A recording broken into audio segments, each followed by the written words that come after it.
Soundsmith here for Soundsphere Magazine TV. We are slightly brighter today at Leeds Festival, here doing an interview with Lower Than Atlantis, a representative of. So first off, in the unlikely event that nobody's heard of you guys in Leeds, obviously with a fantastic set today, could you introduce yourself and role in the band? I'm Dec, and I play bass in Lower Than Atlantis. Fantastic, fantastic. And how has it been today, mate? Yeah, it's been great. Like, it's pretty mental. Like last year we played one of the smallest stage at the festival, and then now we're on the main stage. We thought it was like a joke, and we got like, someone's like messing with us. Like, we ain't on the main stage, and then we like got there yesterday at Reading, and we were like, this is mental, and then again today. So yeah, it's crazy, man, isn't it? And you know, obviously the two sets you've done. Was it kind of a shock, you know, because obviously well attended, huge crowds, and it's just a great vibe, isn't it? So yeah. How was it feeling like actually being on stage, actually doing the main stage? Yeah, it's good. I mean, I used to come to, obviously not Leeds because I'm not from up north, but yeah. Reading. I used to go to Reading when I was a kid, and it feels like about 2 weeks ago that I was like 16 years old watching like bands on the main stage, like same slot as we had. So it's like pretty mental to like think, oh, I'm actually like that guy in that band now playing on that main stage. So yeah, it's amazing, man. Absolutely. And obviously, you saw some bands in Reading, but who are you looking forward to seeing? Are you catching any bands today? Yeah, I mean, I think I might have missed them, but I really want to see the 1975. Like, we're all like big fans of 1975. I think they're on a bit later on, actually. Yeah. I saw Foals yesterday. They're fucking incredible. Yeah. I want to watch them again today. Eminem obviously tonight headlining, and that's about it, I think. So I haven't really had a chance to look who's on what day. I'm pretty annoyed though, because last year we played Reading and Leeds.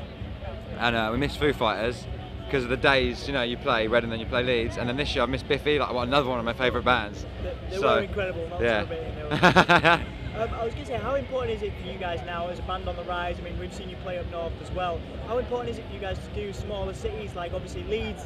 This is a big occasion, but you play York and Fibbers and Dutchess, and smaller areas like that. How important is it for you guys? Well, it is important. Look, obviously you want to like make sure you play to as many people as possible all the time, but you don't want to overplay. But like, sometimes I feel like, you know, bands do like warm-up shows for big events. We don't really like to do that anymore, because it's like, I don't want to go and play in a small venue in a smaller town where maybe we're only giving it 50% because it's a warm-up show. I don't want that. Every show should be like 150%.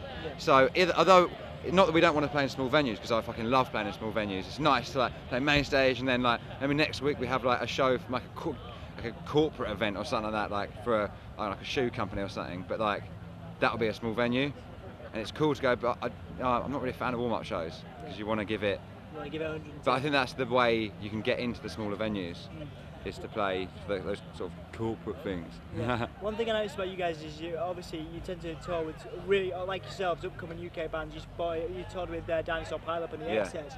You know, again, you know, obviously there's some great bands here at Leeds, but who are the kind of up-and-coming bands that you guys love, Lower Than Atlantis kind of champions at the moment? Well, I want to say 1975, they're not really up-and-coming, because I think they're probably bigger than we are at the moment. But like, that's the newest kind of band. That's one of the bands that I just love them. I think they're sick.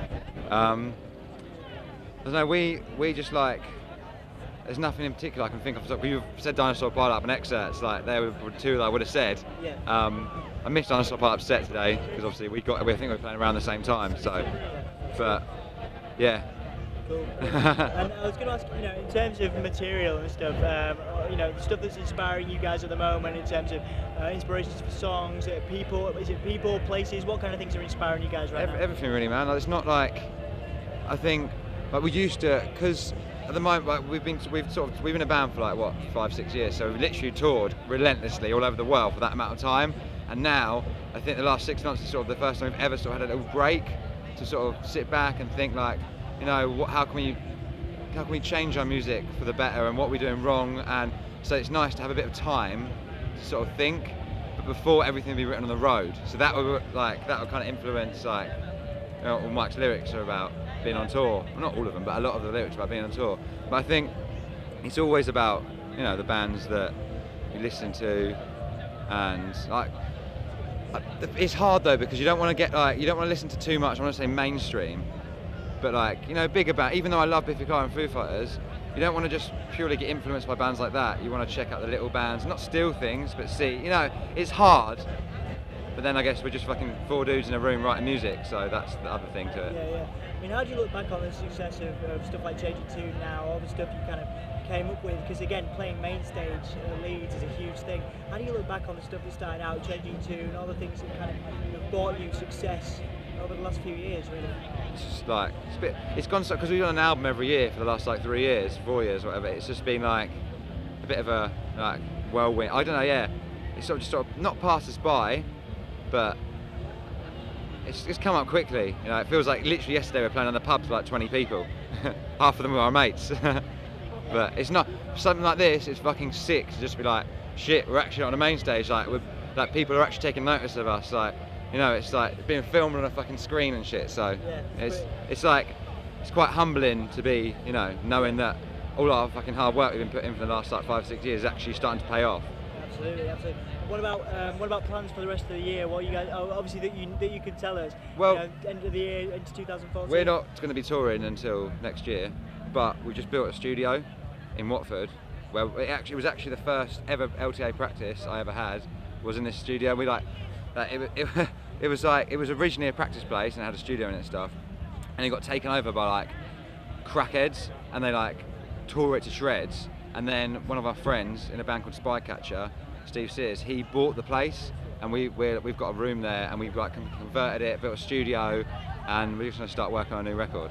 Fantastic. Over the next like 6 to 8 months, year, however long it takes. Fantastic. And have you started sort of thinking about tunes and stuff like that? Yeah, I mean we've got about 15 songs written already, but we want to write like 40 songs and then pick from the cream of the crop. Is there a song that you're sort of working on, obviously might not have a title, that you feel like kind of defines where you guys are at as like musicians right now? Yeah, I think a lot of the stuff we're working on, we're like, it's not like we've changed completely, where people have been like, what is this? Isn't even this band anymore. I think it's like, I don't want to compare ourselves to Biffy Clyro because one of my favourite bands. I don't want to like taint it, but the way Biffy Clyro had sort of their 3 or 4 records, and then they did Puzzle, and it was like a next. It was still them, but it was the next sort of like generation of Biffy Clyro. That's not we're trying to copy that, but that's like, you know. Yeah, absolutely. So we're trying to get the next generation of LTA, evolution of LTA, whatever. Yeah, it's exciting times, absolutely.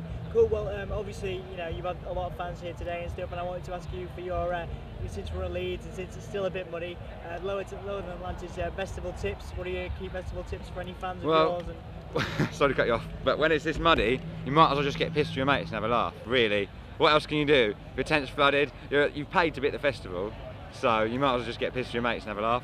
Absolutely. You know, enjoy yourself while you're here, because next week everyone's going to be back to work and it's going to be shit, probably. So enjoy it. You know, one weekend.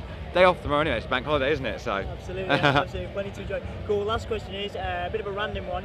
Obviously, again, for the people that didn't get to catch your set and might want to check you guys out, if you could come up with a Frankenstein's monster for the Lower Than Atlantis sound, so the head of Dinosaur Pilot, the arms of Biffy, for example, can you finish a Frankenstein's monster for me for Lower Than Atlantis? Right, I reckon, because Mike is the sort of voice and head of the band, like he's going to be the head, and his main influences like Smashing Pumpkins, and like he loves Pixies and stuff like that, so that'll be the head. They say the drums is the heart, don't they, of a person, so like I reckon that'd be Eddie's, like, what's he like? He loves like Travis Barker, like playing, he loves these like crazy drummers, and so something like Blink maybe would be the heart of the band. And then the arms and the legs would be me and Ben playing bass and guitar. So I love Biffy Clyro, like one of my favourite bands, so I say that's the arms. And then legs, Ben really likes Foals and stuff like that, so. Well, thanks very much for that, man. That's a great great monster. Cheers for that. Cheers for your time. Thank you, man. Appreciate it.